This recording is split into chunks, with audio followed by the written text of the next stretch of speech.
rutinitas sebagai orang-orang yang digaji begitu ya. Tapi upaya negara sendiri bagaimana sejauh ini untuk meningkatkan wirausahawan di Indonesia? Usaha tentu ada ya dari pemerintah. Cuma saya melihat perlu ditekankan kembali, perlu dimaksimalkan gitu ya. Saya punya beberapa ide gitu ya, karena saya dari dulu saya suka dengan visi saya kalau mau berjuang gitu ya. Saya punya Indonesia kaya karya, Indonesia kaya raya, Indonesia kaya sejahtera. Kaya karya, kaya raya, kaya sejahtera. Karena bisa kalau bisa kita lihat tuh. anak muda sekarang ini kreatif gitu ya. Cuman dia ada ketergandalan masalah modal. Nah, seandainya pemerintah memang serius ya. Sudah banyak dulu pemimpin-pemimpin kita yang mengidekan adanya ijazah diagunkan. Tapi ini tidak diimplementasikan gitu. Saya ada ide, ada konsep di mana seorang lulusan SMA itu ada standarnya, let's say misalnya dia bawa ijazahnya dia diagunkan dalam sebuah lembaga dengan perbankan. standar NEM tertentu, misalnya nilai tertentu begitu ya. Dia harus membuat proposal. Jadi dia tidak hanya bawa ijazah, tapi dia bawa proposal. Nanti ada yang menilai. Ya kebetulan kalau seandainya ada di seluruh Indonesia, HIPMI bisa dilibatkan. Jadi proposal itu akan digarantor oleh HIPMI dan juga pemerintah setempat, misalnya ada kecamatan atau kelurahan bahkan BLT saja bisa disalurkan melalui kelurahan-kelurahan. Kenapa tidak dilibatkan untuk menjadi pengusaha, ya, dianggarkan sejumlah dana, ditaruh di sebuah perbankan, orang tinggal ngasih proposal, dan ijazahnya diagunkan. Sistemnya diagunkan begitu ya. Betul. Ide ini bisa diaplikasikan seberapa applicable kah ide ini kalau menurut Anda? Kalau ini berjalan, ini akan terjadi pertumbuhan ekonomi di suatu tempat. Misalnya sekarang di daerah-daerah tertentu dia ada kekuatan ekonomi, kita bikin misalnya contoh bikin alis mata, ya kan, atau bikin makanan-makanan cemilan. Ya, nah kita berikan modal karena rata-rata sekarang ini orang cari modal dia bingung kemana-mana, dia ke tengkulak, dia pinjam kartu kredit, bunganya cukup mencekek ya. Kalau seandainya dikasih pinjaman dengan bunga yang lunak, misalnya tahun pertama dia hanya bayar bunga, ya, tahun kedua baru dia bayar pokok dan cicilan, tahun ketiga dia bisa bayar pajak, udah bisa bikin pemasukan PT. ke negara begitu ya. Pak Iqbal, kalau dari ide Anda sendiri berapa kira-kira negara harus menggelontorkan dana dalam APBN-nya mungkin? Jangan tanggung-tanggung. Kita lihat dana subsidi BBM tinggi, BLT luar biasa triliunan. Sudah saatnya kewirausahaan pun juga harus dilirik. Karena dengan dia berwirausaha, maka dia akan bayar pajak nantinya. Ketimbang BLT ya? Betul, menciptakan lapangan kerja, ya kan. Jadi BLT buat yang miskin, buat yang rakyat mungkin silahkan gitu ya. Tapi yang buat calon-calon pembayar pajak masa depan ini, calon-calon penciptaan lapangan kerja ini diberi juga stimulan. Jadi, Pak Iqbal, mungkin Anda bisa cerita kisah sukses mungkin bagaimana kemudian memulai dari pengusaha muda di HIPMI aktif lalu kemudian seperti sekarang ini begitu? Saya sangat merasakan gitu. Kenapa saya sekarang berjuang semangat sekali? Karena saya merasakan waktu saya ini kebetulan saya bukan dari komunitas orang yang berada gitu ya. Saya benar-benar banting tulang untuk bisa mendapatkan yang namanya modal tersebut. Saya harus punya kartu kredit sampai 5 biji, 6 biji, yang saya duitkan semua, saya buat modal gitu kan. Seandainya memang ada instrumen permodalan yang saya sampaikan tadi, tentu saya tidak akan mungkin bersusah payah mencari modal gitu. Beruntung mereka yang punya uang banyak, tapi kan berapa banyak yang tidak punya. Nah, saya masuk di HIPMI, saya melihat ada namanya jaringan yang cukup luas ya. Banyak sekali ketua-ketua HIPMI sekarang sudah memimpin bangsa ya, ada Bang Lutfi, ada Bang Ical, Sandi. Jadi saya melihat ini masuk HIPMI itu saya melihat wah ini orang-orang top nih. Dan akhirnya saya bisa sampai ke sekarang di HIPMI pusat. Jadi saya melihat bahwa memang semua tergantung pada semangat kita, semangat wirausahaan kita, dan juga semangat kita untuk bisa bernetworking. Gitu. Jadi yang Anda ajukan adalah untuk proposal dari lulusan SMA ini kepada pengusaha-pengusaha yang sukses apa kepada negara? Atau kita mesti buat instrumen badannya gitu. Apakah itu berada di dalam Kementerian Koperasi dan UKM atau berada di pemerintah daerah, ya kan? Tentu ini perlu dirumuskan lebih lanjut gitu ya, sehingga ada suatu lembaga yang memang yang concern di sini, dan juga terkait dengan semua kementerian nih, karena kalau seandainya langsung saja dia ada lulusan kan itu nggak bermanfaat juga, mesti ada pendidikan juga di SMA sudah ada. Jadi menciptakan sebuah inkubator bisnis begitu ya di setiap daerah. Nanti Pak kita akan lanjutkan lagi diskusinya setelah jeda yang satu ini, dan pemirsa tetaplah bersama kami. Lipo Mall Kuta hadir dengan konsep desain yang menarik serta menawarkan kenyamanan berbelanja bagi Anda. Dengan konsep mall yang indah dan unik, Lipo Mall Kuta menjadi daya tarik bagi setiap pengunjung yang datang. Serta dapatkan penawaran spesial dari berbagai merek terkemuka. Nikmati juga suasana di Sunken Plaza yang menghadirkan pengalaman bersantap ala al fresco bersama kerabat tercinta. Kunjungi Lipo Mall Kuta dan nikmati pengalaman berbelanja yang berbeda. Mari kita gunakan hak pilih kita sesuai hati nurani. Jangan salah pilih, let's vote, jangan golput.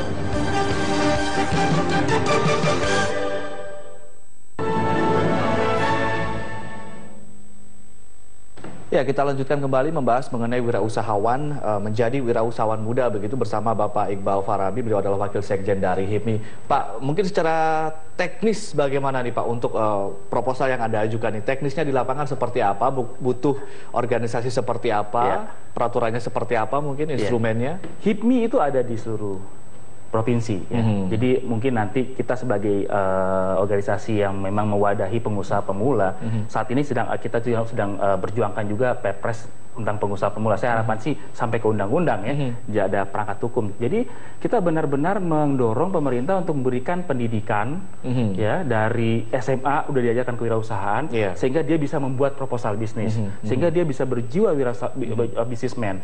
Maupun yang di perkuliahan mungkin selama ini salahnya apa Pak dalam kurikulum? Karena kalau saya belajar kewirausahaan di kuliah begitu ya, kewirausahaan adalah titik-titik seperti itu Pak. Apa lebih yang kepada salah, teori, harusnya lebih kepada praktek. Jadi anak-anak itu pada akhir dari perkuliahan atau akhir dari di SMA-nya itu diberikan suatu test case di lapangan. Mereka bisa membuat sesuatu ya, bisa disalurkan ke market, ke pasar ya, dan juga harus ada inkubatornya tentu ya. Kita melihat sekarang banyak sekali konglomerasi sudah saatnya mereka coba membantu gitu kan. Kalau itu semua terlibat aktif ya, saya rasa target 2% itu bisa terlewati. Mungkin kita bisa membuat target 5% pengusaha di Indonesia. Untuk pengusaha di Indonesia. Untuk inkubator-inkubator atau kurikulum, kita bicara kurikulum wirausaha di SMA misalnya, apakah sudah berhasil, sudah diterapkan atau belum sih Pak sampai sejauh ini? Saya lihat yang diterapkan di sekolah-sekolah kejuruan. Ya, kalau di sekolah-sekolah yang SMA biasa itu mungkin belum efektif gitu ya. Kalau di sekolah kejuruan saya udah ada yang bikin. Kalau di kampus-kampus memang sudah ada begitu ya. Betul. Nah, mungkin di sini tinggal dimanfaatkan mereka untuk bisa lebih aktif dalam menjaring setelah itunya gitu. Jadi setelah dia buat sesuatu, dia bisa marketnya kira-kira siapa nih? Apakah lokal ataukah kita udah mulai belajar ekspor impor dan lain sebagainya. Pak Iqbal, tadi Anda menyatakan bahwa menjadi pengusaha bergabung, ketika Anda menjadi pengusaha muda bergabung dengan HIPMI begitu ya. Ini seberapa terbukakah kemudian HIPMI di daerah-daerah?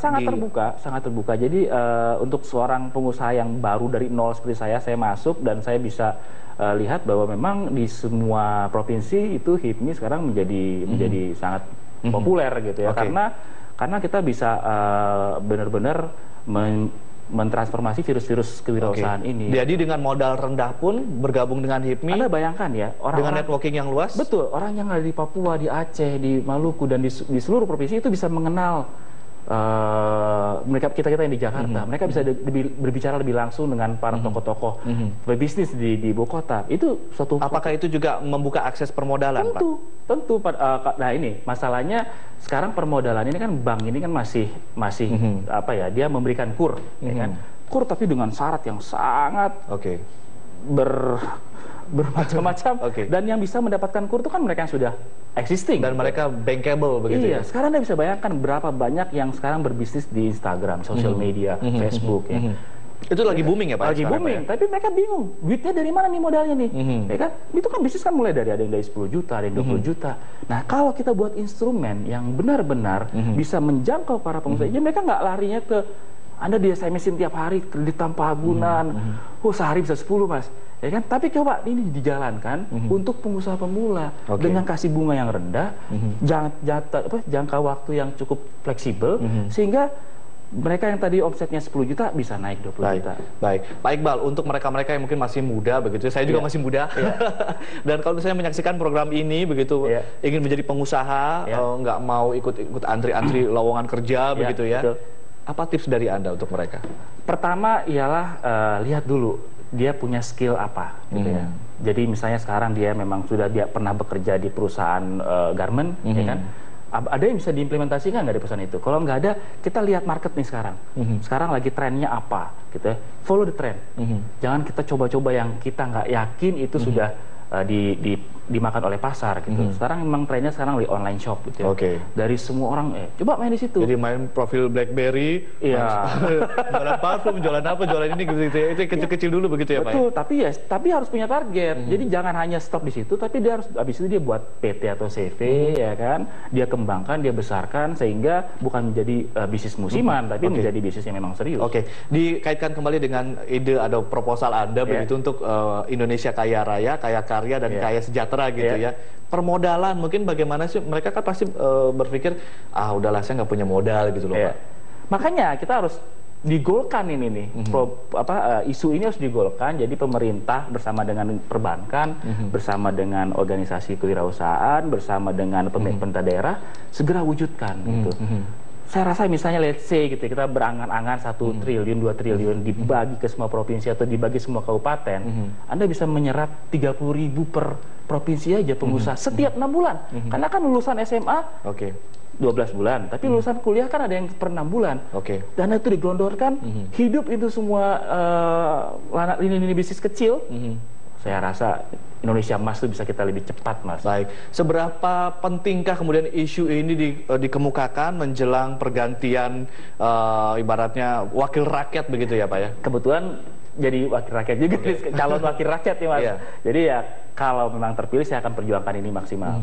Jadi memang kebetulan saya kan lagi jadi caleg nih di Jakarta juga, di Jakarta Barat, Jakarta Utara, Pulau Seribu. Jika saya diamanahkan oleh rakyat, saya akan perjuangkan ini karena ini adalah jalan menuju Indonesia yang baik. Baik, Bang. Terima kasih. Mungkin kita mendukung begitu ya. Kita berharap kemudian program-program dan proposal ide-ide dari HIPMI dan juga Pak Iqbal terlaksana begitu karena kita juga ingin lihat Indonesia yang kaya raya, kaya karya dan juga kaya sejahtera. Terima kasih Pak Iqbal telah berbagi konsepnya bersama kami dan pemirsa simak data penutupan bursa usai jeda berikut.